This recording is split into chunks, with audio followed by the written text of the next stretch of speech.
दोस्तों, हमारे भारतीय इतिहास का एक ऐसा युद्ध जिसने ब्रिटिश साम्राज्य को भारत में नींव रखने का मौका दिया, वह युद्ध था प्लासी का युद्ध, जो बंगाल के नवाब सिराजुद्दौला और अंग्रेजी ईस्ट इंडिया कंपनी के रॉबर्ट क्लाइव के बीच हुआ था।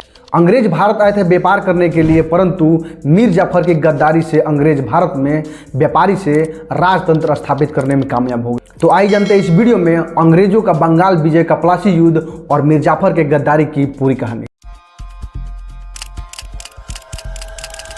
साल 1707 ईस्वी में औरंगजेब की मृत्यु के बाद मुगलों का पतन शुरू हो गया और मुगल कमजोर होने लगे। मुगल साम्राज्य के अंतर्गत आने वाले सभी राज्यों में बंगाल सबसे ज़्यादा संपन्न था। उड़ीसा, बिहार और बांग्लादेश उस वक्त बंगाल के ही भाग थे। फिर साल 1713 ईस्वी में मुर्शीद कुली खां बंगाल का स्वतंत्र शासक बना, लेकिन यह नियमित रूप से मुगलों को राजस्व भेजते रहा। इसके बाद बंगाल का अगला शासक, इसका उत्तराधिकारी दामाद सुजाउद्दीन बना। सुजाउद्दीन के बाद बंगाल का अगला शासक सरफराज खान बना, जिसकी हत्या करके बिहार के सूबेदार अलीवर्दी खां बंगाल का अगला नवाब बन गया। अलीवर्दी खां ने मुगलों को राजस्व देना बंद कर दिया। इसके समय बंगाल इतना समृद्ध हो गया कि भारत का बंगाल को स्वर्ग कहा जाने लगा। फिर साल 1717 ईस्वी में मुगल बादशाह फर्रुखसियर ने अंग्रेजों को बंगाल में 3000 रुपये में मुक्त व्यापार करने की अनुमति दे दी।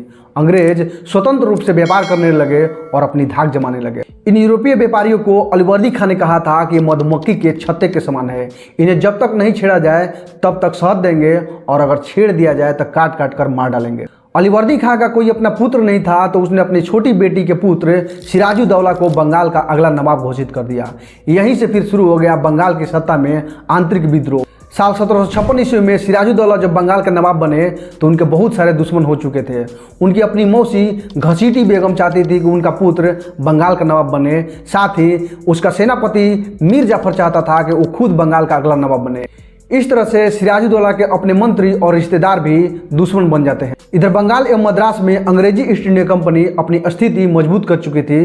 बंगाल को चारों तरफ से वो घेर रहे थे, किलाबंदी कर रहे थे, एक फोर्ट विलियम किला बना रहे थे। जब इस बात की खबर सिराजुद्दौला को लगी तो उन्होंने अंग्रेजों को सख्त हिदायत दी और सख्त रूप से मना किया कि आप यहाँ व्यापार करो, किलाबंदी नहीं, जितना भी बनाया है सबको नष्ट कर दो। मना करने के बावजूद भी जब अंग्रेज नहीं माने तब 15 जून 1756 ईस्वी को सिराजुद्दौला ने फोर्ट विलियम पर आक्रमण करके अंग्रेजों को बंदी बना लिया। और फिर 20 जून 1756 को फोर्ट विलियम के एक छोटे से कमरे में 146 अंग्रेजों को ठूस ठूस करके बंद कर दिया गया।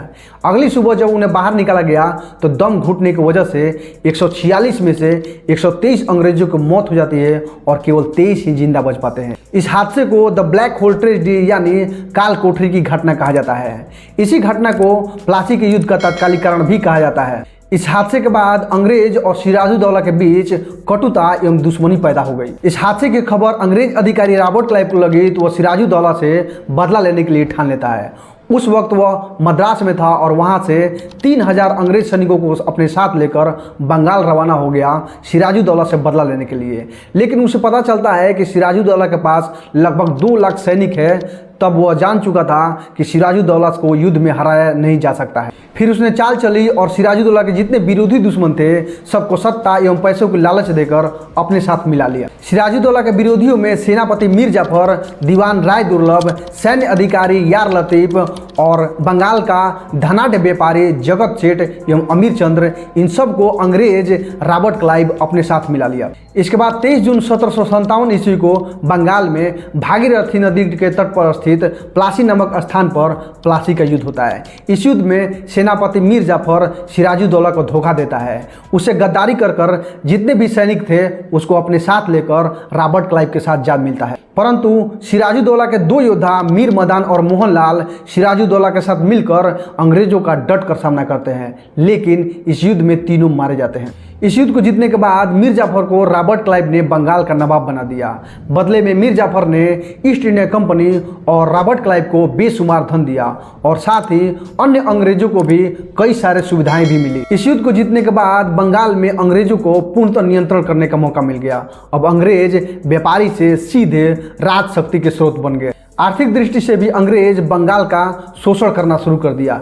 इसी युद्ध से प्रेरणा लेकर अंग्रेज दक्षिण में अपने प्रतिद्वंदी फ्रांसीसी एवं डचों को पराजित करके भारत से मार भगाया। मीर जाफर का एक दामाद था मीर कासिम। उसने अंग्रेजों से कहा, मुझे बंगाल का नवाब बना दो, मैं उससे भी ज़्यादा अच्छा काम करूंगा और उससे भी ज़्यादा धन संपत्ति तुमको दूंगा। तब अंग्रेजों ने मीर जाफर को गद्दी से हटाकर मीर कासिम को बंगाल का अगला नवाब बना दिया।